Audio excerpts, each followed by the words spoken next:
அன்பாக நன்மையாவையும் அவைகளால் பிரசங்கித்து துதிகளோடு சொல்லுவேன். ஓயாதோ நீயாய் பாடுவேன். ஐசுணிர்ந்த எங்கள் அன்பின் ஆண்டவரே, இதோ இந்த காலை வேளைக்காம் நன்றி செலுத்துகின்றோம். மீண்டுமாக உம்முடைய சமூகத்திலே எங்களை முழுவதுமாய் தாழ்த்தி அர்ப்பணிக்க நீர் தந்த வாய்ப்புக்காக நன்றி செலுத்துகின்றோம். இந்த வருகையின் 2ஆம் ஞாயிற்றுக்கிழமை திருவிருந்து ஆராதனை மூலமாக நாங்கள் உம்முடைய வசனத்தை உட்கொள்ள தாரும். இயேசுவின் மூலம் ஜெபங்கேளும் எங்கள் ஜீவனில் உள்ள தகப்பனே, ஆமேன். ஆண்டவருடைய பரிசுத்த நாமத்துக்கு மகிமையுண்டாக. வருகையின் 2ஆம் ஞாயிற்றுக்கிழமை திருவிருந்து ஆராதனைக்கு ஆரம்பமாக பாமாலைகளில் 32வது பாடலை நாம் பாடுவோம். பாமாலை எண் 32.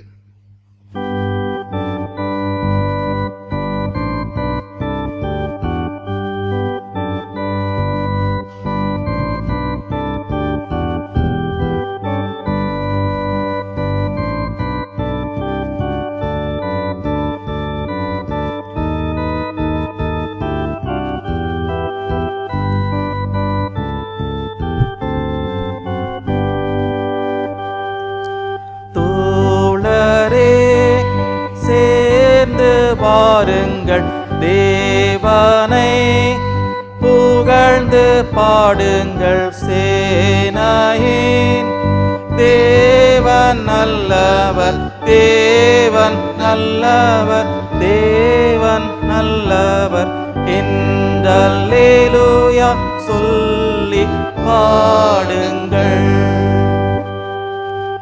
காவலர் தளர்ந்து போய் பலசாலிகள் கூனி போமுன்னும் கேணிகள் நசுங்கி போமுன்னும் கேட்பவர், கூன்றி போமுன்னும் பார்ப்பவர், மறைந்து போமுன்னும் ஆதரவான இயேசு நாதனை வாலிபத்தினில் நீ நினைத்திடும். தோழரே சேர்ந்து வாருங்கள் தேவனை, புகழ்ந்து பாடுங்கள் சேனையின் தேவன் நல்லவர், தேவன் நல்லவர், தேவன் நல்லவர் என்றல்லேலூயா சொல்லி பாடுங்கள். கடைசி நாள் வரும்போது பரிசுத்தராய் ஆர்ப்பரிக்கவும் பேரிகை தொனிக்க கேட்கவும் தேவனை தரிசித்தாளவும் மோட்சத்தில் பங்கடையவும் பாலர் வயதில் ஜீவ நதியில் தாகம் நீந்துமே பாவம் நீங்கிடும். தோழரே சேர்ந்து வாருங்கள் தேவனை, புகழ்ந்து பாடுங்கள் சேனையின் தேவன் நல்லவர், தேவன் நல்லவர், தேவன் நல்லவர் என்றல்லேலூயா சொல்லி பாடுங்கள். மைந்தனார் பாதத்தை போற்றி நல்வேந்தையாய் சிறந்து நல்வேத மாந்தையில் சேர்த்திடும் திருவேந்தனை வணங்கிடும் பரிசுத்தனை போற்றிடும் மாறு லோக மாதனில் தூத சேனையோ தேகி மாமகி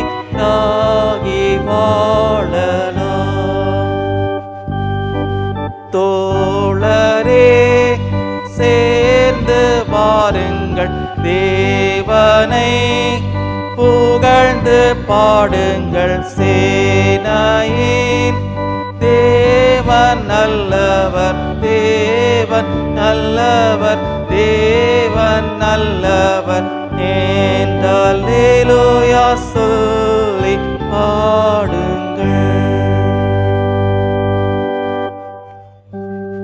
ஜெபம் பண்ண கடவோம்.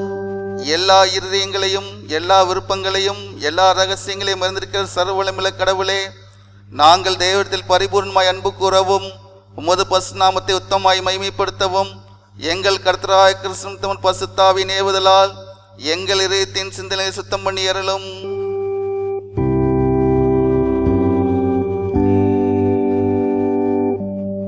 நம்முடைய இரட்சகராய் கிறிஸ்துவின் பற்றி சொல்லி வார்த்தைகளாவன. நம்முடைய தேவனாய் கர்த்தர் ஒருவரே கர்த்தர்.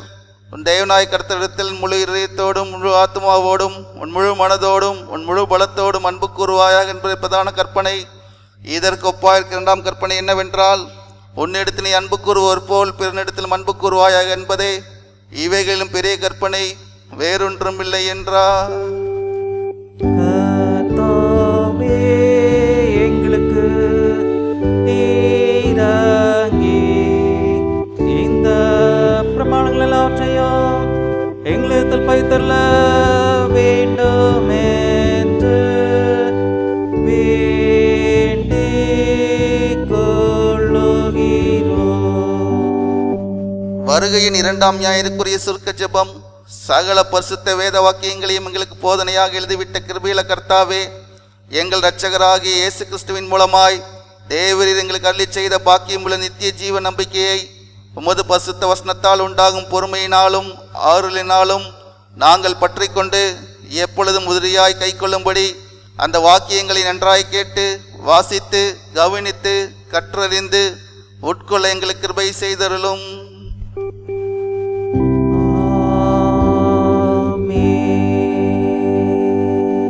அமருவோம். திருமுறை பாடம் வாசிக்க கேட்போம்.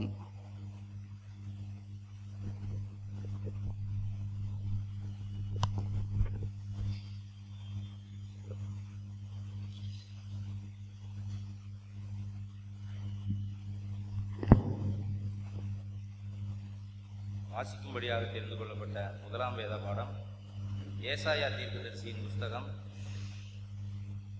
55ஆம் அதிகாரம் 6ஆம் வசனம் முதல் 13ஆம் வசனம் முடிய. ஏசாயா 55:6 முதல்.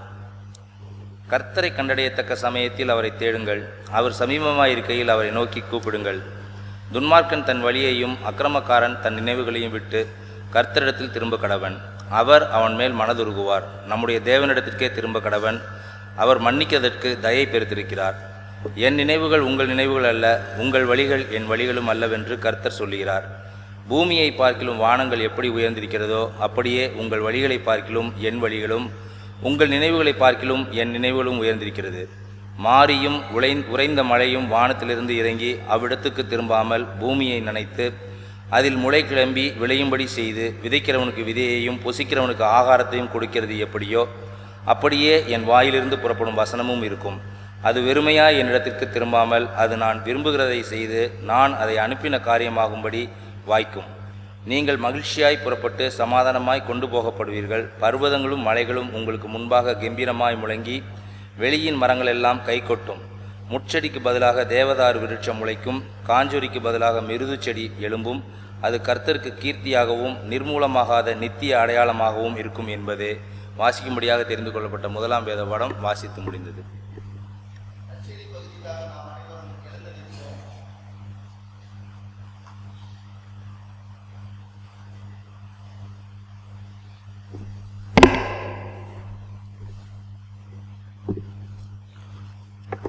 வாசிக்கும்படியாக குறிக்கப்பட்ட நற்செய்தி பாடம் பரிசுத்த லூக்கா எழுதின சுவிசேஷம் 1வது அதிகாரம் வசனங்கள் 67 முதல் 80 முடிய.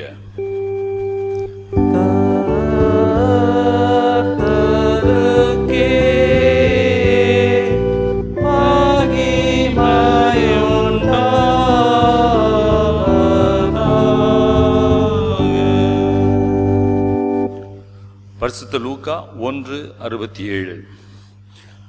அவனுடைய தகப்பனாகிய சகரியா பரிசுத்த ஆவியினாலே நிரப்பப்பட்டு தீர்க்க தரிசனமாக, இஸ்ரவேலின் தேவனாகிய கர்த்தருக்கு ஸ்தோத்திரம் உண்டாவதாக, அவர் நம்முடைய பிதாக்களுக்கு வாக்குத்தத்தம் பண்ணின இரக்கத்தை செய்வதற்கும் தம்முடைய பரிசுத்த உடன்படிக்கையை நினைந்தருளி உங்கள் சத்துருக்களின் கையில் நின்று நீங்கள் விடுதலை ஆக்கப்பட்டு உயிரோடு இருக்கும் நாளெல்லாம் பயமில்லாமல் எனக்கு முன்பாக பரிசுத்தத்தோடும் நீதியோடும் எனக்கு ஊழியம் செய்ய கட்டளையிடுவேன் என்று அவர் நம்முடைய பிதாவாகிய ஆபிரகாமுக்கு இட்ட ஆணையை நிறைவேற்றுவதற்கும் ஆதி முதற்கொண்டிருந்த தம்முடைய பரிசுத்த தீர்க்கதரிசிகளின் வாக்கினால் தாம் சொன்னபடியே தமது ஜனத்தை சந்தித்து மீட்டுக்கொண்டு நம்முடைய சத்துருக்களில் நின்றும் நம்மை பகைக்கிற யாவருடைய கைகளில் நின்றும் நம்மை ரட்சிக்கும் படிக்கும் தம்முடைய தாசனாகிய தாவீதின் வம்சத்திலே நமக்கு இரட்சணிய கொம்பை ஏற்படுத்தினார்.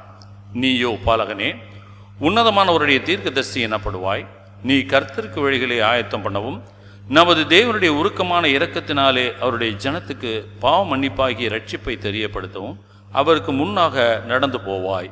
அந்த காலத்திலும் மரண இருளிலும் உட்கார்ந்திருக்கிறவர்களுக்கு வெளிச்சம் தரவும் நம்முடைய கால்களை சமாதானத்தின் வழியிலே நடத்தவும் அவ்விரக்கத்தினாலே உன்னதத்திலிருந்து தோன்றிய அருணோதயம் நம்மை சந்தித்திருக்கிறது என்றான். அந்த பிள்ளை வளர்ந்து ஆவியிலே பலம் கொண்டு இஸ்ரவேலுக்கு தன்னை காண்பிக்கும் நாள் வரைக்கும் வனாந்தரங்களிலே இருந்தான் என்பது வாசிக்க வேண்டிய சுவிசேஷ வாக்கியம் வாசித்தாயிற்று.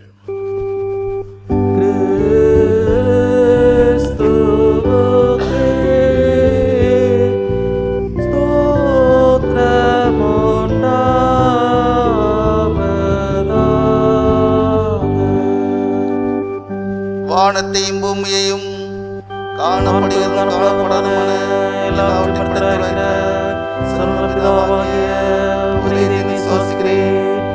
ஒரே கர்த்தருமாய் தேவனுடைய பெருமாய் இருக்கிற இயேசு கிறிஸ்துவை சுவாசிக்கிறேன். அவர் சகல உலகம் உண்டதற்கு முன்னே தமது பிதாவால் ஜனிப்பிக்கப்பட்டவர், தெய்வத்தில் தெய்வமானவர், ஜோதியில் ஜோதியானவர், மெய்தேவனில் மெய்தேவனானவர், உண்டாக்கப்படாமல் ஜனிப்பிக்கப்பட்டவர், பிதாவுடைய ஒரே தன்மையுடையவர், சகலத்தையும் உண்டாக்கினவர், மனிதனை நமக்காகவும் நமக்கு ரட்சிப்புண்டாகும் பரமத்திலிருந்து நீங்கி பரிசுத்தாவினாலே கண்ணிமிடத்தை உதிர்த்து மனுஷனானார். நமக்கு பந்திமிடத்தின் காலத்தில் சிலுவை அறையுண்டு பாடுபட்டு அடக்கம் பண்ணப்பட்டார். வேத வாக்கின்படி 3ஆம் நாள் உயிர்த்தெழுந்தார். பரமத்திற்கேறி பிதாவினால் உபவாசம் பெற்றிருக்கிறார். உயிர்கள் மருத்துவம் நியாயத்திற்க மகிமையோடு திரும்ப வருவார். அவர் ராஜ்யத்துக்கு முடியவில்லை. கர்த்தருமாய் ஜீவனை கொடுக்கிறவருமாய் பிதாவுடைய குமாரன் என்று புறப்படுகிறவருமாய் பிதாவுடைய குமாரன் கூட தொழுது தோத்திரிக்கப்படுகிறவருமாய் தீர்க்கதரிசி மூலமாக ஒருத்தராக இருக்கிற பரிசுத்தாவை விசுவாசிக்கிறேன்.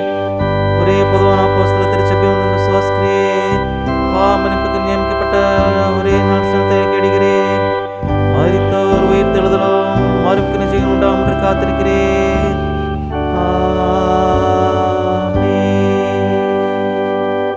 ஜெபம் செய்வோம். வருகின்றார் இறைவன் வருகின்றார், வருகின்றார் இறைவன் வருகின்றார். வான்புவி படைத்த வல்லவன் இறைவன், வாழ்வதின் ஊற்றாம் விண்ணவன் இறைவன். வருகின்றார் இறைவன் வருகின்றார். வரலாற்றின் நகரத்தையே வகுத்தவர் அவரே, வரலாற்றில் மானிடராய் வந்தவர் அவரே. வரலாற்றின் நகரத்தையே வகுத்தவர் அவரே, வரலாற்றில் மானிடராய் வந்தவர் அவரே. வரலாற்றின் போக்கை மாற்றி அமைப்பவர் அவரே, வரலாற்றின் போக்கை மாற்றி அமைப்பவர் அவரே. வரலாற்றில் புதுமைதனை வடிப்பவர் அவரே. வருகின்றார் இறைவன் வருகின்றார். உரிமையுடன் ஆட்கொள்ளும் உத்தமர் அவரே, பிரிவினையாம் சுவர்களையே தகர்ப்பவர் அவரே. உரிமையுடன் ஆட்கொள்ளும் உத்தமர் அவரே, பிரிவினையாம் சுவர்களையே தகர்ப்பவர் அவரே. நிறைவான ஒளி வாழ்வை தருபவர் அவரே, நிறைவான ஒளி வாழ்வை தருபவர் அவரே. மறைவாக ஏழை உருவில் வருபவர் அவரே. வருகின்றார் இறைவன் வருகின்றார். வான்புவி படைத்த வல்லவன் இறைவன். வாழ்வதின் நூற்றாம் விண்ணவன் இறைவன். வருகின்றார் இறைவன் வருகின்றார். என் கண்மலையும் என் மீட்பருமாய் கர்த்தாவே, அடியனின் வாயின் வார்த்தைகளும் இங்கு அமர்ந்திருக்கின்ற இறைமக்களின் சிந்தனைகள், யோசனைகளும், எண்ணங்களும், விருப்பங்களும் உம்முடைய சமூகத்திலே ஏற்புடையதாய் இருப்பதாக. ஆமீன். கிறிஸ்துவுக்குள் எனக்கு மிகவும் அன்பான சகோதர சகோதரிகளே, ஆண்டவராகிய இயேசு கிறிஸ்துவின் திருப்பெயரால் நான் வாழ்த்தி வரவேற்றுக் கொள்கின்றேன். குறிப்பாக திருமறை நாம் இந்த கிறிஸ்தவ வாழ்விலே வைத்திருக்கின்ற ஒரு முக்கியமான ஒரு பொக்கிஷம். இந்த திருமறை என்பது அருட்கொடை என்று சொல்வார்கள். இந்த அருட்கொடைக்குள்ளாக நாம் பிரவேசிக்கின்ற பொழுது அது அருள் கடலாக மாறி நம்மை ஆழத்துக்கு இழுத்து சென்று நல்ல ஒரு ஆசீர்வாதங்களையும் அடையாளங்களையும் அனுபவங்களையும் நமக்கு தரவல்லது. இப்படிப்பட்ட திருமறையை ஏறக்குறைய 1200 மேற்பட்ட மொழிகளிலே இந்த திருமறை வழங்கப்படுகிறது. 1500 ஆண்டுகளாக 40க்கு மேற்பட்ட மக்களால் எழுதப்பட்டதுதான். கடவுளுடைய ஆவியால், பரிசுத்த ஆவியானவரால் உந்தப்பட்டு எழுதப்பட்டதுதான் இந்த திருமறை. இந்த திருமறையை நீங்கள் வாசிக்கின்ற பொழுது மனிதனுடைய ஆரம்ப வாழ்வு, அவனுடைய முடிவு, பாவத்தில் விழுந்த மனிதன், பாவத்திலிருந்து விழுந்த மனிதனை எவ்வாறு கடவுள் தூக்கி எடுக்கின்றார், எவ்வாறு அவர் வருகிறார், மீண்டுமாய் மனிதனை தன்னோடு கூட சேர்த்து கொள்கிறார் என்பதை உள்ளடக்கியதுதான் இந்த திருமறை. ஆகவே தான் திருமறை என்பது உபதேசமாக இருக்கட்டும், கடிந்து கொள்ளுதலாக இருக்கட்டும், சீர்திருத்தமாக இருக்கட்டும், நீதியை நிலைநாட்டுகின்ற ஒரு பொக்கிஷம்தான் நாம் கையில் இருக்கின்ற திருமறை. ஒரு முறை ஒரு கோழி தன்னுடைய குஞ்சுகளோடு ஒரு இடத்துக்கு சென்றது. அதை பார்த்த கடவுள் அந்த கோழியை பார்த்து கேட்டாராம், கோழியே, இந்த பூமியிலே, இந்த நிலத்திலே எல்லாமே இருக்கிறது, நல்லதும் இருக்கிறது, கெட்டதும் இருக்கிறது. ஆனால் உன் குஞ்சுகள் நல்லதை மட்டுமே சாப்பிடுதே, அது எப்படி என்று கேட்டாராம். அப்பொழுது அந்த கோழி குஞ்சு இவ்வாறு சொன்னதாம், நான் தானியங்களை கண்டால் ஒரு சத்தம் போடுவேன், புழு பூச்சிகளை கண்டால் ஒரு சத்தம் போடுவேன், நச்சு பொருளை கண்டால் ஒரு சத்தம் போடுவேன். என்னுடைய சத்தத்தை பார்த்து என்னுடைய குஞ்சுகள் எது நல்லது எது கெட்டது என்று கண்டுபிடித்துக் கொள்ளும் என்று சொன்னாராம். அப்பொழுதுதான் கடவுள் நினைத்தாராம், மனிதர்கள் கூட என்னுடைய சத்தத்தை கேட்டால், எனக்கு செவி கொடுத்தால் அவள் நிச்சயமாக நல்ல வாழ்வார்கள் என்று அவர் நினைத்தாராம். அன்புக்குரியவர்களே, வாக்கு மனிதனாக மாறினார், வாக்கு மனிதனாக மாறினார். அதைத்தான் நாம் கிறிஸ்மஸாக நாம் அனுசரிக்கின்றோம். இன்று ஆண்டவருடைய வருகையின் 2ஆம் ஞாயிற்றுக்கிழமை. ஆண்டவருடைய வருகையின் 2ஆம் ஞாயிற்றுக்கிழமை பொதுவாக பைபிள் சண்டே, திருமறை ஞாயிறாக அனுசரிப்பார்கள். இன்று தென்னிந்திய திருச்சபை நமக்கு கொடுத்துள்ள ஒரு தலைப்பு word of God light to our path என்பதாகும். Word of God light to our பாத்.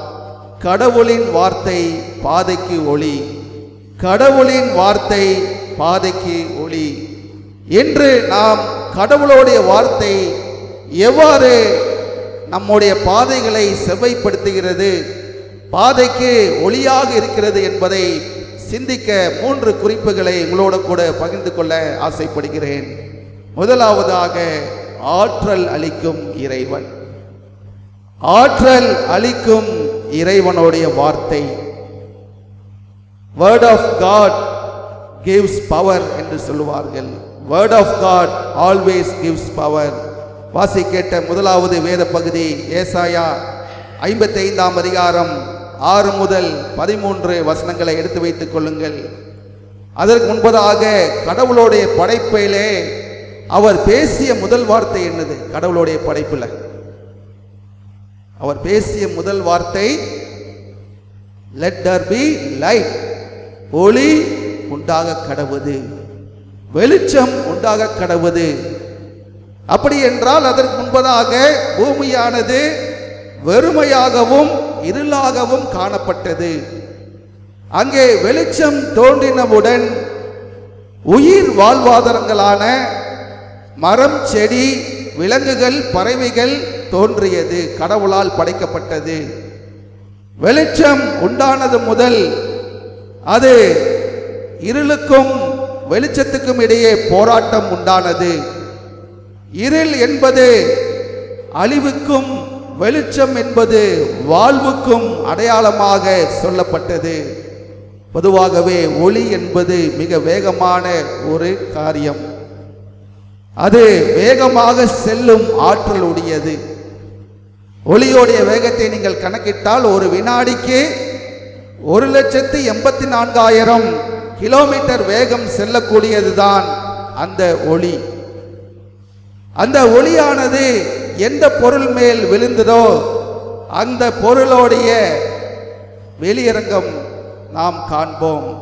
உதாரணமாக ஏசாயா 55ஆம் அதிகாரம் 10-11 வசனங்களை யாராவது வாசிக்கலாம். ஏசாயா 55:10-11.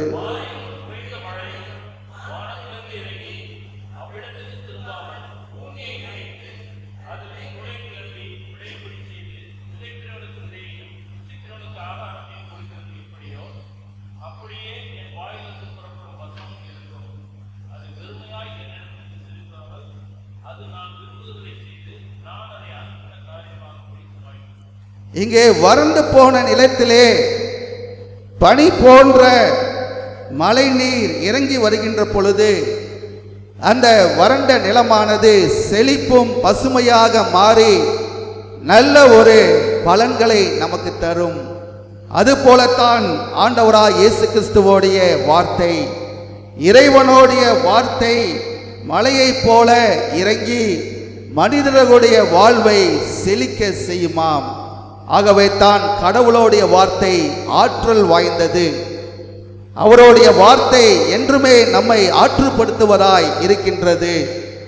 மனுஷன் அப்பத்தினால் மாத்திரமல்ல, தேவனுடைய வார்த்தையை தேவனுடைய வாயிலிருந்து புறப்படுகிற ஒவ்வொரு வார்த்தையினாலும் அவன் பிழைப்பான் என்று இயேசு கிறிஸ்து சாத்தானை பார்த்து சொன்ன அந்த சம்பவத்தை நாம் நினைவு கூற வேண்டும். ஆகவே இறைவனுடைய வார்த்தை எப்பொழுதுமே ஆற்றல் வாய்ந்தது. ஆண்டவராக இயேசு கிறிஸ்துவோடைய வார்த்தை என்றுமே ஜீவ அப்பமாக நமக்கு தரப்படுகின்றது. ஒரு முறை கானான் நாட்டுக்கு ஒற்றர்கள் சென்றார்கள். அவர்கள் தங்களுடைய ஆற்றலை மட்டும் நம்பி அவன் நம்பிக்கையான செய்தியை கொண்டு வந்தார்கள். அங்கே நாம் செல்ல முடியாது, அங்கே ஆபத்து இருக்கிறது என்று அவன் நம்பிக்கையான செய்தியை சொன்னார்கள். ஆனால் யோசுவாவும் காலேபும் கடவுளுடைய வார்த்தையில் நம்பிக்கை வைத்து கானான் நாட்டுக்கு செல்ல இதுதான் சரியான தருணம், அங்கே எந்த ஆபத்தும் இல்லை, கடவுள் நம்மை வழிநடத்துவார், அவர் ஆற்றல் வாய்ந்தவர் என்பதை சொல்லி இஸ்ரவேல் மக்களை அழைத்து சென்றார்கள். அன்புக்குரியவர்களே, இப்படிப்பட்ட ஆற்றல் வாய்ந்த கடவுளுடைய வார்த்தையில் நாம் நம்பிக்கை கொள்ள வேண்டும். ஆகவே கடவுளுடைய வார்த்தையானது ஆற்றலை அளிக்க வார்த்தை. இரண்டாவதாக, வாழ்வு அளிக்கும் இறை வார்த்தை. ஆற்றல் மட்டுமல்ல, நம்முடைய வாழ்வை செழிப்பாக்குகின்றது ஆண்டவருடைய இறை வார்த்தை. Word of God gives life. இதற்கு ஆதாரமாக லூக்கா எழுதின சுவிசேஷம் 1ஆம் அதிகாரம் 67 முதல் 80 வசனங்களை நாம் எடுத்து வைத்துக் கொள்வோம். இங்கே ஆண்டவராய் இயேசு கிறிஸ்து வாழ்வு தருகின்ற அப்பமாய் காணப்படுகிறார். ஜீவ அப்பம் நானே என்று சொல்வதன் மூலமாக நமக்கு அவர் வாழ்வை தருகின்றார். கடவுள் இயேசு கிறிஸ்து நமக்கு ஒரே வழியாக, ஒப்பற்ற வழியாக அவர் காணப்படுகின்றார். இந்த வழியில் நாம் செல்கின்ற பொழுது நம்முடைய வாழ்வு நித்திய வாழ்வுக்குள்ளாக பிரவேசிக்கும். உதாரணமாக லூக்கா எழுதின சுவிசேஷத்தில் 19ஆம் அதிகாரத்திலே பதுங்கி மரத்திலே வாழ்ந்த ஒரு சகேயு என்கிற ஒரு மனிதனை பார்த்து, சீக்கிரமாய் இறங்கி வா, உன் வீட்டில் நான் தங்க வேண்டும் என்று சொன்ன பொழுது சகேயு உடனே இறங்கி வந்து ஆண்டவருடைய வார்த்தைக்கு அவர் கட்டுப்பட்டார்.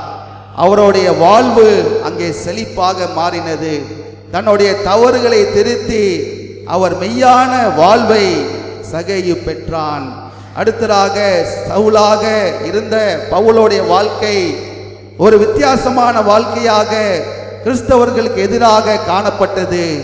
அவர் தமஸ்குவுக்கு செல்கின்ற பொழுது ஆண்டவரால் தொடப்பட்டு பவுலாக மாறின பொழுது அவர் தன்னுடைய தவறை உணர்ந்து ஆண்டவராய் இயேசு கிறிஸ்து காட்டுகின்ற மெய்யான வாழ்வை அவர் பெற்றுக்கொண்டார். ஆகவே அன்புக்குரியவர்களே, ஆண்டவருடைய வார்த்தை நித்திய வாழ்வுக்குள்ளாக நம்மை வழி நடத்தும். ஆண்டவராய் இயேசு கிறிஸ்து சிலுவையில் தொங்கின 2 கல்வர்களிலே ஒரு கல்வன் ஆண்டவராய் இயேசு கிறிஸ்துவோடைய வாழ்வை குறித்து அவன் கேள்விப்பட்டிருந்தான். இவர் மூலமாக நமக்கு நித்திய வாழ்வு கிடைக்கும் என்று நம்பி கடைசியிலே ஆண்டவருக்கென்று தன்னை ஒப்பு கொடுத்தார். தகரமாய் இருந்த அவருடைய வாழ்வு தங்கமாக மாறினது.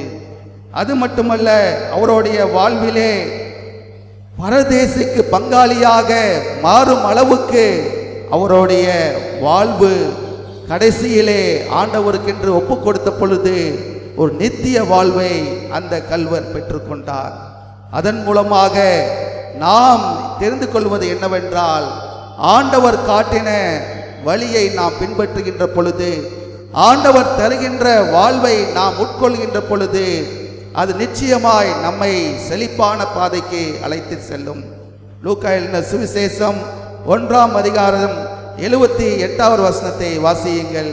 லூக்கா 1:78வது வசனம்.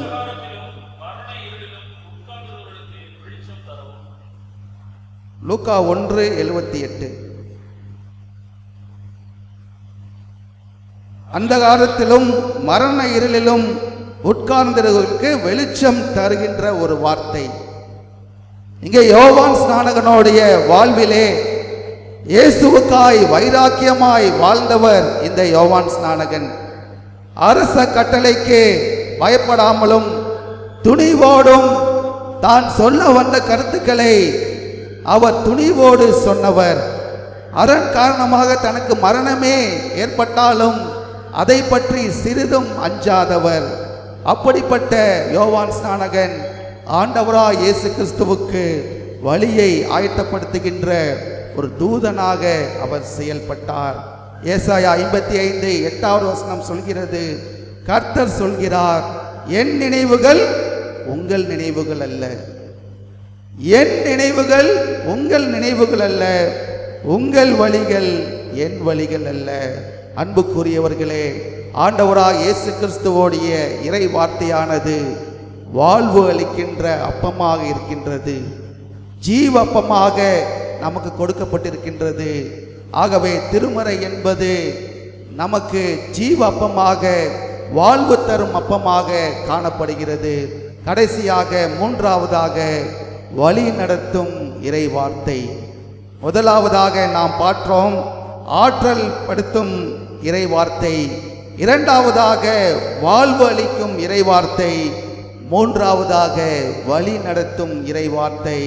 Word of God leads us. இதற்கு ஆதாரமாக கலாத்தியர் 1ஆம் அதிகாரம் 11 முதல் 17 வசனங்களை நாம் எடுத்து வைத்துக் கொள்வோம். கலாத்தியர் 1ஆம் அதிகாரம் 11 முதல் 17. பொதுவாகவே ஒரு கலங்கரை விளக்கம் ஒன்றை நாம் கேள்விப்பட்டிருக்கிறோம், பல துறைமுகங்களிலே பார்த்திருக்கிறோம். இது எதற்காக என்றால் கப்பலுக்கு சரியான திசையை காட்டுகின்ற ஒரு விளக்கம்தான் அந்த கலங்கரை விளக்கம். ஒரு கருவியாக அது செயல்படுகிறது. கரையை எளிதாக கப்பலுக்கு காட்டுகின்ற ஒரு கருவியாக அது செயல்படுகிறது. அதே போலத்தான் கடவுளுடைய வார்த்தை நம்மை நித்திய வாழ்வுக்குள்ளாக வழி நடத்துகின்றது. உலகுக்கு ஒளியாகவும் உப்பாகவும் வாழ வேண்டும் என்ற இயேசுவோடைய சிந்தனைகளை இந்த திருமறை தன்னுடைய வழியிலே அது செயல்பட்டு கொண்டிருக்கிறது. பவுல் சவுலாக வாழ்ந்த பொழுது பக்தி வைராக்கியம் நிறைந்தவனாக சபையை துன்புறுத்தி அவன் பாழாக்கினான். தமஸ்கு செல்கின்ற பொழுது ஆண்டவராய் இயேசு கிறிஸ்துவால் தொடப்பட்டு இயேசுவுக்காக மக்களை வழி நடத்துகின்ற வைராக்கியமுள்ள இயேசுவின் தொண்டராக மாறினார். அவர் இவ்வாறு சொல்கின்றார். கலாத்தியர் 1ஆம் அதிகாரம் 11 முதல் 12 வசனங்களை யாராவது வாசியுங்கள். கலாத்தியர் 1ஆம் அதிகாரம் 11, 12 வசனங்கள்.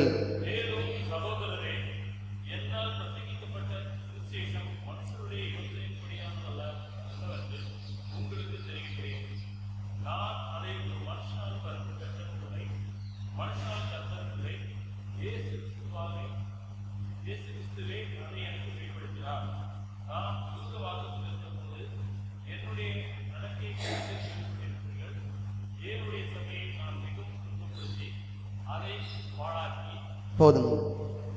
இங்கே இந்த 2 வசனங்களை நீங்கள் வாசிக்கின்ற பொழுது இந்த 2 வசனங்கள் மூலமாக நாம் தெரிந்து கொள்கின்ற காரியம் என்னவென்றால், நான் செய்யும் பிரசங்கம், பவுலாகிய நான் செய்யும் பிரசங்கம் மனிதனால் எழுதப்பட்டதல்ல, அவனுடைய யோசனையும் அல்ல. மனிதனால் எழுதப்பட்டது அல்லது அவன் சொன்ன யோசனையாக அல்ல, மாறாக கிறிஸ்துவே எனக்கு அதை வெளிப்படுத்தினார். இறை வார்த்தை என்பது பரிசுத்த ஆவியால் உந்தப்பட்டு கடவுளால் நமக்கு சொல்லப்படுகின்ற ஒரு வார்த்தை.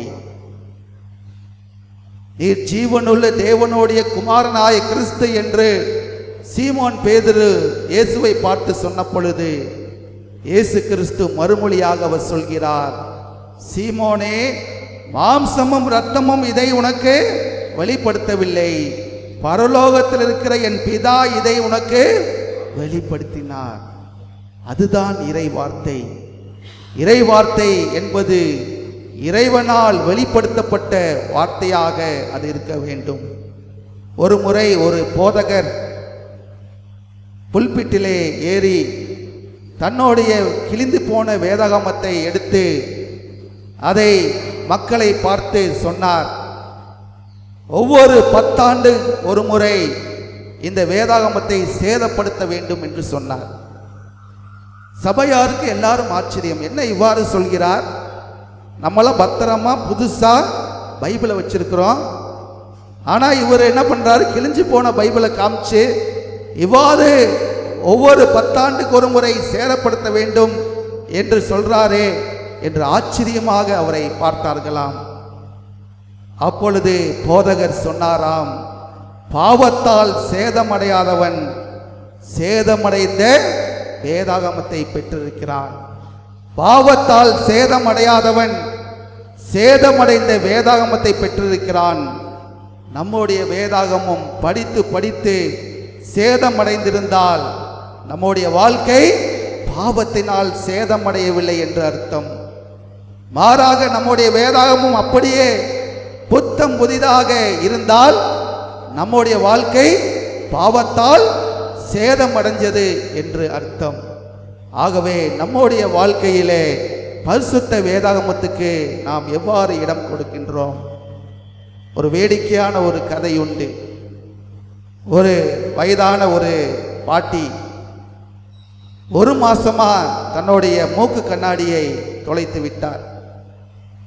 அங்கும் இங்கும் தேடினார், எங்குமே கிடைக்கல. கடைசியில அந்த வீட்டை சுத்தப்படுத்துகின்ற பொழுது பரணியில ஒரு பைபிள் இருந்துச்சு. அந்த பைபிளுக்குள்ள திறந்து பார்த்தா என்ன இருந்துச்சு? மூக்கு கண்ணாடி. அப்படின்னா என்ன அர்த்தம்? ஒரு மாசமா அவங்க பைபிளே படிக்கல. இன்னைக்கு பல பேர் ஆண்டவருடைய வார்த்தையை செல்போனிலே ஏற்றிக்கொண்டு அப்லோட் பண்ணிக்கொண்டு ஆலயத்துக்கு வருகிறார்கள். கேட்டா நான் 2K கிட்ஸ், நான் இந்த காலத்து மனிதன், நான் ஒரு புது மனிதன், என்னால் பைபிளெல்லாம் தூக்கிட்டு வர முடியாது, நேரம் இல்லை என்று சொல்லி அவங்க செல்போனை கொண்டு வருகிறார்கள். தயவு செய்து ஆலயத்துக்கு வருகின்ற பொழுது பரிசுத்த வேதாகமத்தை நாம் சுமந்து கொண்டு வர வேண்டும். இது ஒரு பாரமா அல்ல, இது ஒரு சுமையாக நாம் கருதக்கூடாது. இது ஜீவ அப்பம், ஆண்டவருடைய வார்த்தை. ஆண்டவருடைய வார்த்தையை நாம் அற்பமாக எண்ணக்கூடாது. தயவு செய்து ஒவ்வொரு வாரமும் நீங்கள் ஆலயத்துக்கு வருகின்ற பொழுது உங்களுடைய வேதாகமத்தை எடுத்து வாருங்கள். எடுத்து வந்தால் மட்டும் போதாது, அதை படித்து பாருங்கள். ஆயர் சொல்கின்ற பொழுது உடனே பைபிளை திறந்து அந்த வசனத்தை படியுங்கள். அதன் மூலமாக பல ஆசீர்வாதங்களை நீங்கள் பெறுவீர்கள்.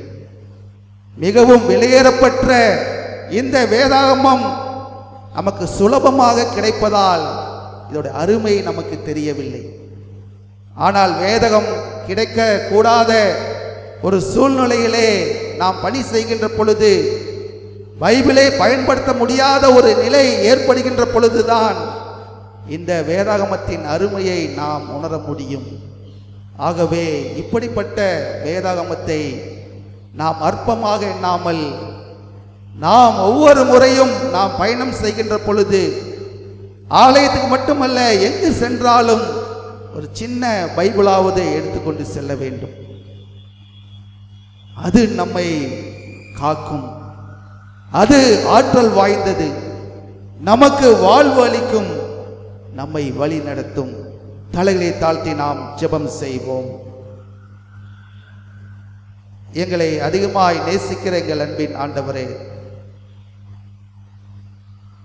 ஆண்டவருடைய வார்த்தை நமக்கு ஆற்றல் தருவதாய் இருக்கிறது. ஆண்டவருடைய வார்த்தை நமக்கு வாழ்வு தருவதாய் இருக்கிறது. ஆண்டவருடைய வார்த்தை நம்மை வழிநடத்துவதாய் இருக்கிறது. இப்படிப்பட்ட அருமையை இந்த வருகையின் காலங்களில் மட்டுமல்ல, என்னாலும் நாங்கள் பரிசுத்த வேதாகமத்தை சுமந்தவர்களாய், நாங்கள் என்றென்றும் உம்முடைய பிள்ளைகளாக அந்த சத்தியங்களை உட்கொண்டு, பரிசுத்த வேதாகமம் என்னும் ஞானப்பாலை உட்கொண்டு அதன்படி நாங்கள் நடக்க அருள் தாரும். வந்திருக்கின்ற ஒவ்வொரு மக்களையும் ஆசீர்வதியும். இயேசுவின் மூலம் ஜெபங்கேளும் எங்கள் ஜீவனுள்ள தகப்பனே, ஆமீன். கிறிஸ்துவுக்குள் அன்பானவர்களே, நம் மத்தியிலே எம்ஆர்சி ஹோம் கரஸ்பாண்டன்ட் அவர்களும் வார்டன் அவர்களும் தங்களுடைய பிள்ளைகளையும் அழைத்து வந்திருக்கிறார்கள். அவர்கள் தாங்கள் வந்த நோக்கத்தை குறித்தும் இந்த குழந்தைகள் மூலமாக ஒரு சிறு கலை நிகழ்ச்சியும் நடத்த இருக்கிறார்கள். ஆகவே அவர்களை நாங்கள் அன்போடு அழைக்கின்றோம். கர்த்தருடைய பரிசுத்த நாமத்துக்கு ஸ்தோத்திரம். எங்களுடைய எம்ஆர்சி ஹோம் சார்பாக, அன்பிலும் சார்பாக, எங்களுடைய வார்டன் சார்பாகவும், ஆசிரியர் பெருமக்கள் சார்பாகவும், எங்களுடைய மாணவர்கள் சார்பாகவும் எங்களுடைய நல்வாழ்த்துக்களை தெரிவித்துக் கொள்கிறோம். கடந்த செப்டம்பர் மாதம் நமது பேராயர் அவர்களால் நான் தாளராக அந்த பள்ளிக்கு நியமிக்கப்பட்டேன். அதற்கு என்னுடைய பெரிய நன்றிகளை பேராயர் அவர்களுக்கு தெரிவித்துக் கொள்கிறேன். நமது ஆலயத்தின் ஆயர் அவர்களிடம் நாங்கள் இங்கு ஒரு சிறிய நிகழ்ச்சியை நடத்துவதற்கு ஏற்பாடு பண்ணுகிறோம் என்று கூறும்பொழுது ஆயர் அவர்கள் உடனே இசைந்து அதற்கு பர்மிஷன் தந்தாங்க. ஆயர் அவர்களுக்கு என்னுடைய நன்றியை தெரிவித்துக் கொள்கிறோம்.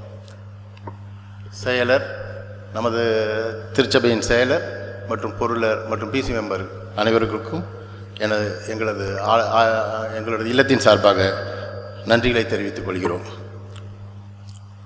எமது அன்பு இல்லம் மனவளர்ச்சி குன்றிய மாணவர்களுக்கான விடுதியுடன் கூடிய சிறப்பு பள்ளி 1974ஆம் ஆண்டு ஜூன் மாதம் ஆரம்பிக்கப்பட்டது.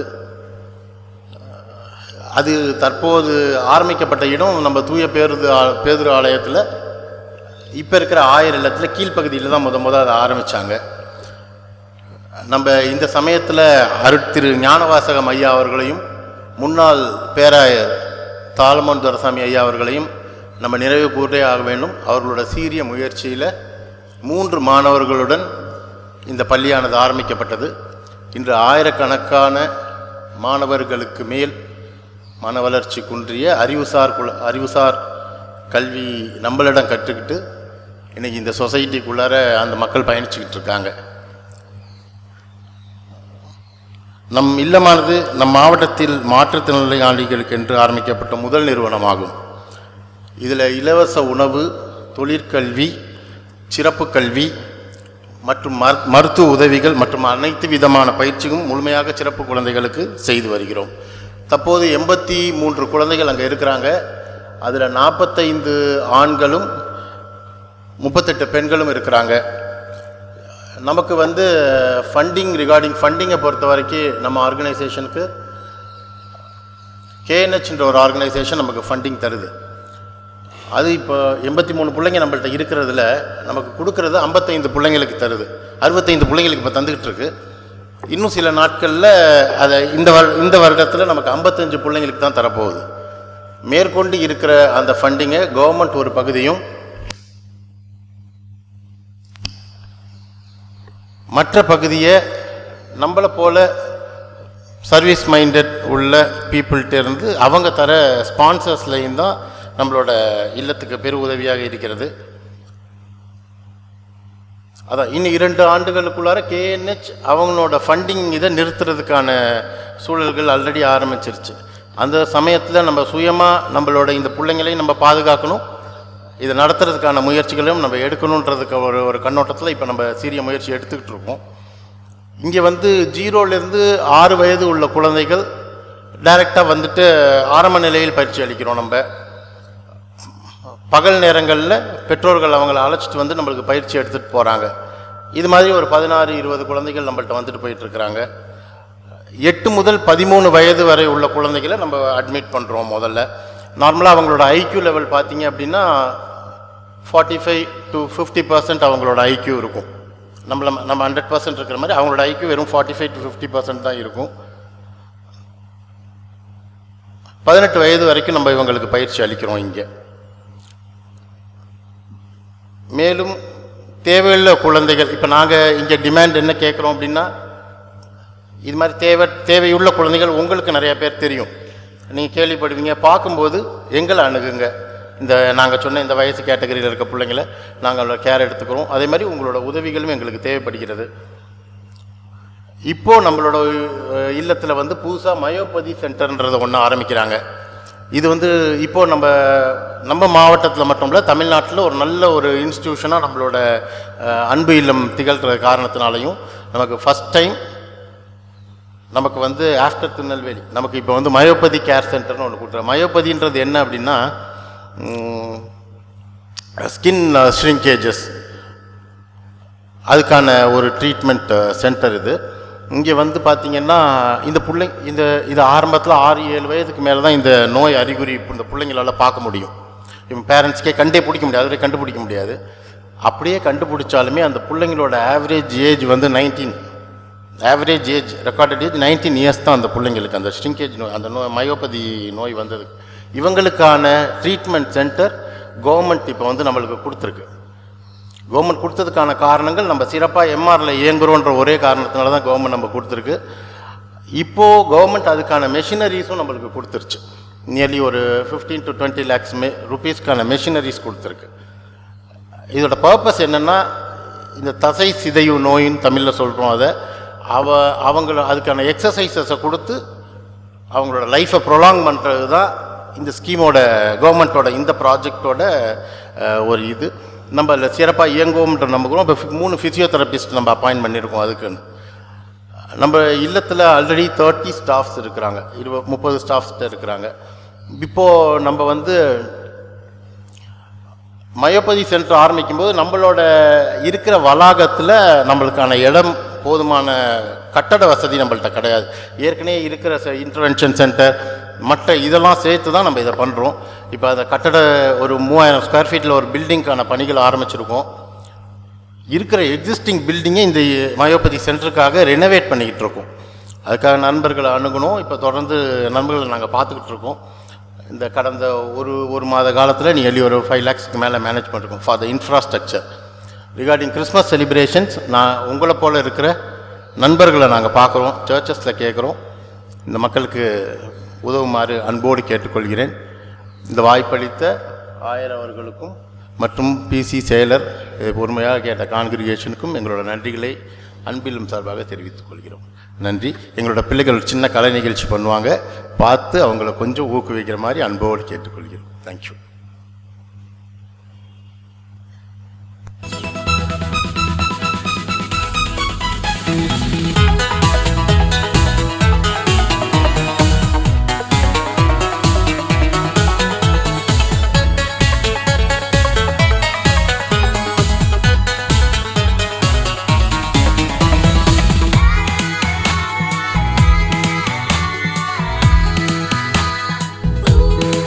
Come on now.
என்ன கொண்டு எல்லாம் நடக்கும் திரும்பி தேடி ஓடி போதும்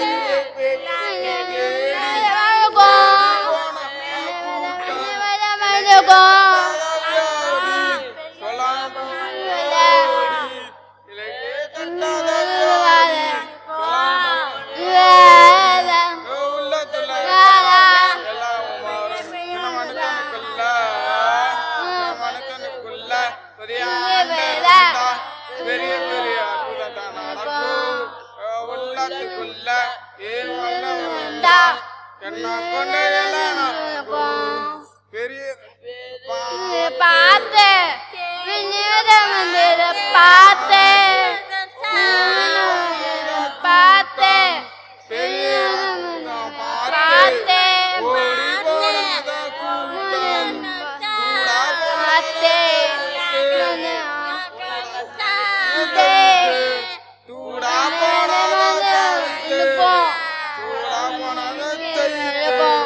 உள்ளத்துள்ள கட்டாவது எல்லாம் மனிதனுக்குள்ள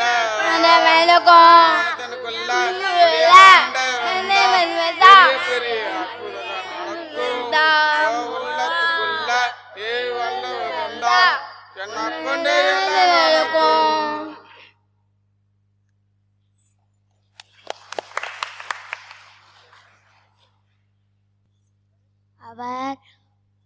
அவள் ஒரு குமாரனை பெறுவார் அவருக்கு இயேசு என்று இறங்குவார்.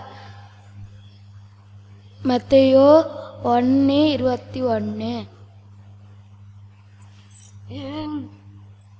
என்று கட்டராவிய கிறிஸ்து என்னும் ரட்சிக்க உங்களுக்கு தாவீரி ஊரில் பிறந்திருக்கிறார்.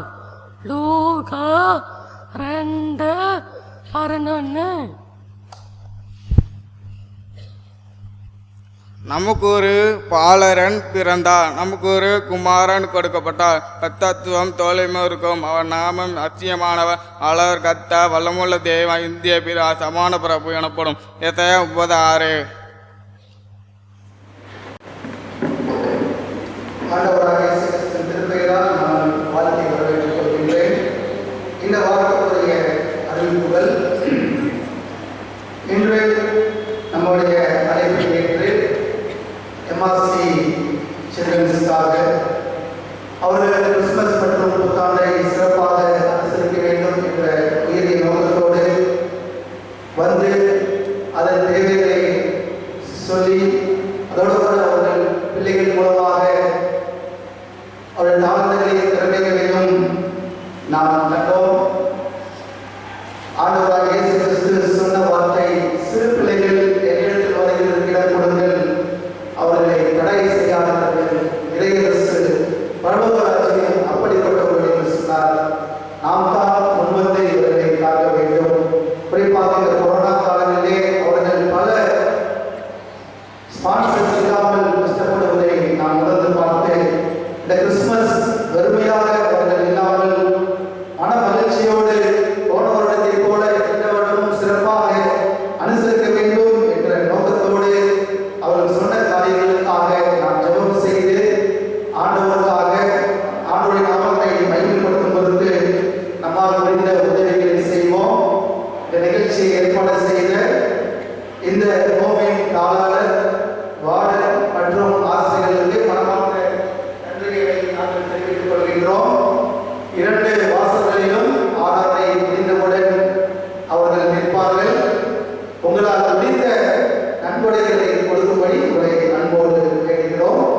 அதோடு கூட இந்த கிறிஸ்துமஸ் நிகழ்ச்சிக்காக ஒருவர் 2 கிராம் தங்க காயின் ஒன்றை கொடுத்திருக்கிறார்கள். அதை ஆராதனை முடிந்தவுடன் ஏலம் விடப்படும். அந்த ஏலத்திலே அனைவரும் பங்கு பெற்று இந்த கிறிஸ்துமஸ் செலவுக்காக நீங்கள் உங்களை கொடுக்கும்படி உங்களை அன்போடு நான் கேட்டுக்கொள்கின்றேன். ஆராதனை முடிந்தவுடன் அந்த ஏலம் நடைபெறும். அனைவரும் சற்று நேரம் இருந்து ஏலத்தில் பங்கு கொள்ளும்படி உங்களை அன்போடு கேட்டுக்கொள்கிறேன்.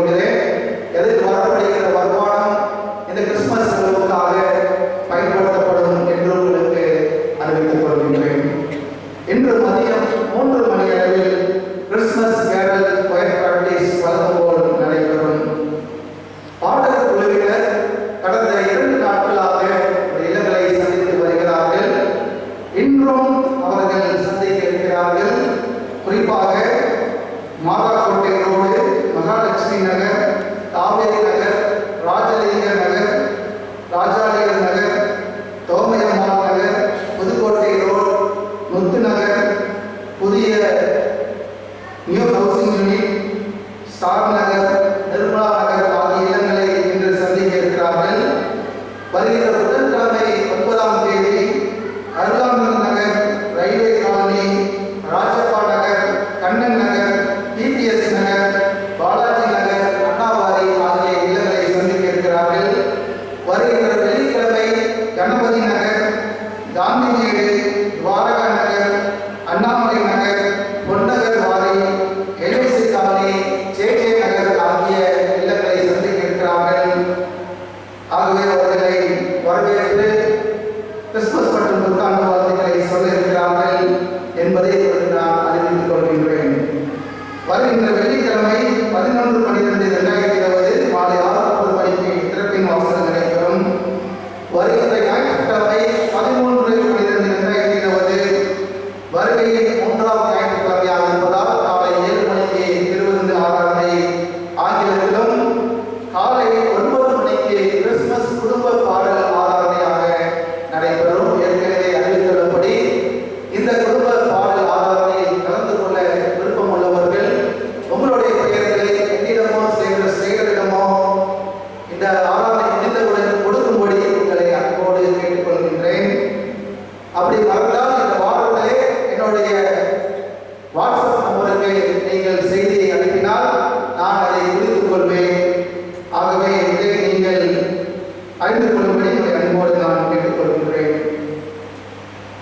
இந்த வாரம் நம்முடைய பிறந்த நாள், திருமண நாள் அனுசரிக்கின்ற நம்முடைய திருச்சபை உறுப்பினர்களுடைய பெயர்களை நான் வாசிக்கிறேன். டிசம்பர் மாதம் 7ஆம் தேதி மிஸ்ஸஸ் டி.எம். சுஜாதா, 8ஆம் தேதி NES Enos Scarlet Mr Dharmaraj, 10ஆம் தேதி Esther Valarmathi, SR Samuel, JS Victor Gnanaraj, Sarah, Imayan Gabriel, 11ஆம் தேதி Jayakumari, Mrs Nancy Devapriya, Mr D Jayakumar, 12ஆம் தேதி டாக்டர் ஜோசப் விக்டர் ஆகியோர் நம்முடைய சபையின் சார்பாக இனிய பிறந்தநாள் வாழ்த்துக்களை கூறிக்கொள்கிறோம். திருமண நாள் அனுசரிக்கின்ற தம்பதிகள் 9ஆம் தேதி மிஸ்டர் டி சின்னத்துறை, மிஸ்ஸஸ் ஜோதி சின்னத்துறை, 11ஆம் தேதி மிஸ்ஸஸ் சைமன் சாமியல் வசந்தராஜ், நான்சி தேவப்பிரியா ஆகியோர் நம்முடைய சபையின் சார்பாக இனிய திருமண நாள் வாழ்த்துக்களை நான் கூறிக்கொள்கின்றேன். பிறந்த நாள் திருமண நாள் அனுசரிக்கின்ற இன்னொரு உறுப்பினர்களுக்காக நாம் ஒரு நிமிடம் தலையை தாழ்த்தி ஜெபம் செய்வோம். எங்களை அதிகமாக நேசிக்கிற அன்பின் ஆண்டவரே, பிறந்த நாளை திருமண நாளை அனுசரிக்கின்ற ஒவ்வொருவருடைய வாழ்விலும் நீர் பிரசன்னராக இருந்து அவர்களை வழிநடத்தி வருவதற்காக நாம் செலுத்துகின்றோம். இன்னும் அநேக பிறந்த நாள் திருமண நாளை கண்டு நாமத்துக்கு மகிமையை தருகின்ற பிள்ளைகளாக என்றென்றும் ஜீவித்தரசால் தாரும். இயேசுவின் மூலம் ஜெபம் கேளுங்கள் ஜீவனுள்ள தகப்பனே, ஆமென். ஆறுதல் ஜெப கூட்டம்.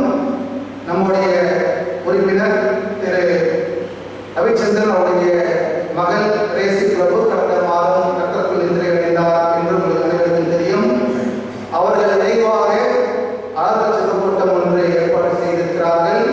வருகின்ற செவ்வாய்க்கிழமை 8ஆம் தேதி காலை 11 மணிக்கு அவருடைய இல்லத்தில் இந்த ஆறுதல் ஜெப கூட்டம் நடைபெறும். இல்ல முகவரி மிஸ்டர் ரவிச்சந்திரன், 66 தியாகராஜ் நகர், மானோஜிப்பட்டி, தஞ்சாவூர் 4, வனதுர்கா நகர் பஸ் ஸ்டாப் அருகிலே இருக்கிறது.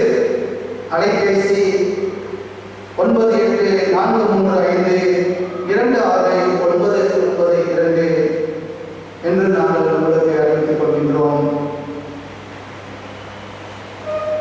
சென்ற வார காணிக்கை விவரம் சந்தா மூலமாக 17,075 ரூபாய், CMF மூலமாக உமன்ஸ் ஸ்காலர்ஷிப் மூலமாக 150 ரூபாய், புகழ்ச்சி மூலமாக 330 ரூபாய், EFS மூலமாக 25 ரூபாய், ஆராதனை காணிக்கை 2 ஆராதனைகள் மூலமாக 5,952 ரூபாய், நன்றி காணிக்கை 1,300 ரூபாய், CMF மூலமாக 470 ரூபாய்,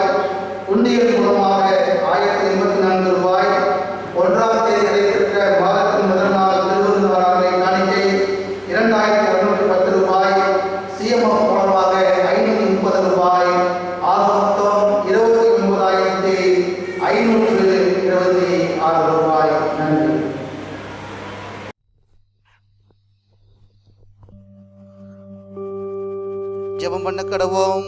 பரமண்டலங்கள் இருக்கிற எங்கள் பிதாவே, உம்முடைய நாமம் பரிசுத்தப்படுவதாக, உம்முடைய ராஜ்யம் வருவதாக, உம்முடைய சித்தம் பரமத்திலே செய்யப்படுவது போல பூமியிலும் செய்யப்படுவதாக.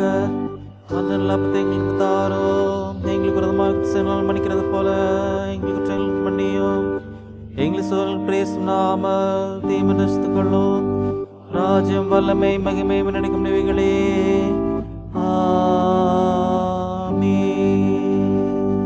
நித்திய ஜீவியா இருக்கிற சரவண தேவனே, இந்த பரிசு சகல ரகசியங்களை ஏற்ற விதமாய் வாங்கியிருக்கிற எங்களை தேவரின் முடிக்குமாறும் லட்சகரமாய் இயேசு கிறிஸ்துவின் விலைமதியார் திருசமத்தமாய் யானாகத்தினால் போஷித்திருக்காமை துரிக்கிறோம். தேவர் எங்கள் மேல் தயக்கூர்ந்து கிருபா கடாட்சம் வைத்திருக்கிறதையும் உத்தம விசுவாசிகளின் கூட்டமும் நேசக்குமான ஞான சரீரமாகிய சபையில் நாங்கள் அவயங்களாய் இணைக்கப்பட்டிருக்கிறதையும் அவருடைய அருமையான பாடுகளினாலும் மரணத்தினாலும் உண்டான புண்ணியத்தினாலே நித்திய ராஜ்யத்துக்கு நாங்கள் சுதந்திராயிருக்கிறதையும் இந்த நற்கரணினாலே எங்களை நிச்சயப்படுத்தினதுக்காய் முழு இதயத்தோடு ஸ்தோத்திரம் செலுத்துகிறோம். பரமபிதாவே, நாங்கள் பரிசுத்த ஐக்கியத்திலே திருந்து நாங்கள் செய்யும்படி தேவரி நியமித்திருக்கிற நற்கிரியைகள் எல்லாவற்றையும் நிறைவேற்ற ஒரு கிருபையை தந்துள்ள வேண்டும் என்று எங்கள் கர்த்தராகிய இயேசு கிறிஸ்துவை முன்னிட்டு மனத்தாழ்மையாய் வேண்டிக் கொள்கிறோம். அவருக்கும் தேவரிக்கும் பரிசுத்தாவிக்கும் சகல கனமும் மகிமையும் என்றென்றைக்கும் உண்டாவதாக.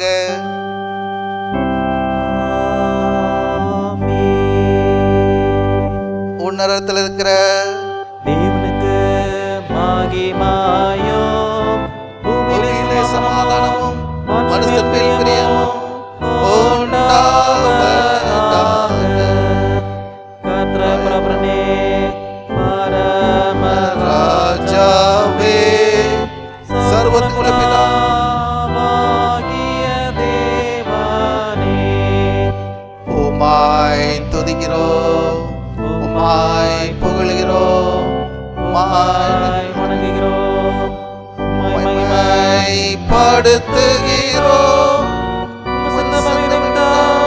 உமக்கு ஸ்தோத்திரம் செலுத்துகிறோம்.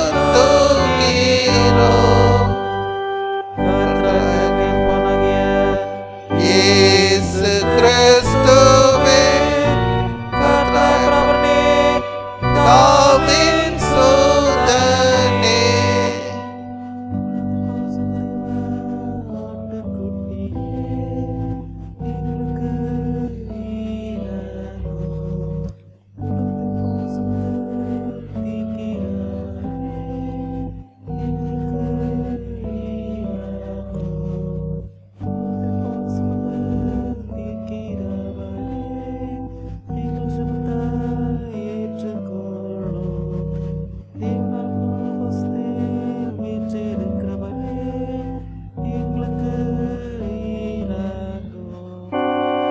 நீரே பரிசுத்தர், நீரே கர்த்தர் கிறிஸ்துவே, தேவரே பரிசுத்தாவியோடே தேவனாப்தான்மை மேலே உன்னதமானவராய் இருக்கிறீரே. ஆமென். எல்லா புத்திக்கும் மேலான தேவ சமாதானம் உங்களோடு இருந்து நீங்கள் தேவனின் குமாரனாகிய நம்முடைய நாதர் இயேசு கிறிஸ்துவை பற்றி அறிகிற அறிவிலும் அன்பிலும் எடுத்திருக்கும்படி உங்கள் இருதயத்தையும் சிந்தையும் காக்க கடவது. பிதா குமாரன் பசுத்தாவியும் ஆகிய சர்வ வல்லமை பொருந்திய கடவுளுடைய ஆசீர்வாதம் உங்களுக்குள்ளே இருந்து எப்பொழுதும் உங்களோடு நிலைத்திருக்க கடவது.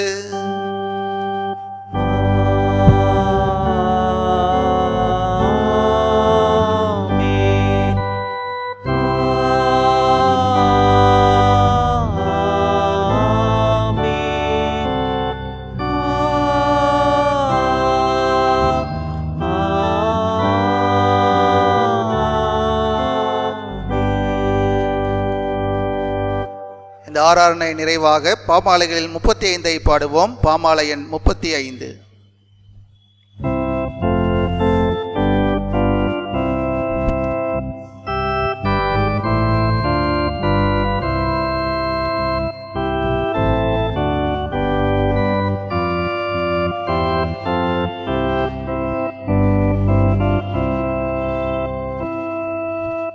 நீர் வாழும் கர்த்தாவே,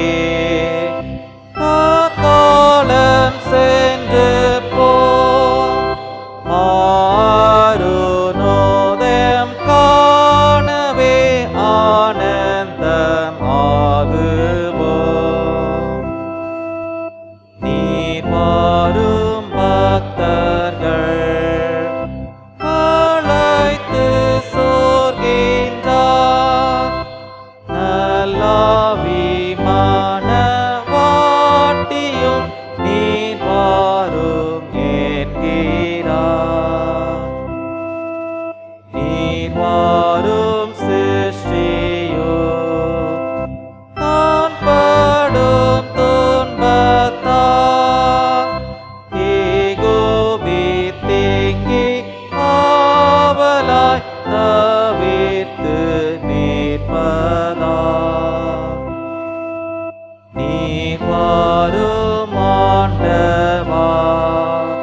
இணைந்து நாம் சொல்லுவோம். என் ஆத்மாவே கர்த்தரை ஸ்தோத்திரி, என் முழு பரிசுநாமத்தை ஸ்தோத்திரி, என் ஆத்மாவே கர்த்தரை ஸ்தோத்திரி, அவர் செய்த சகல உபகாரங்களை மறவாதே.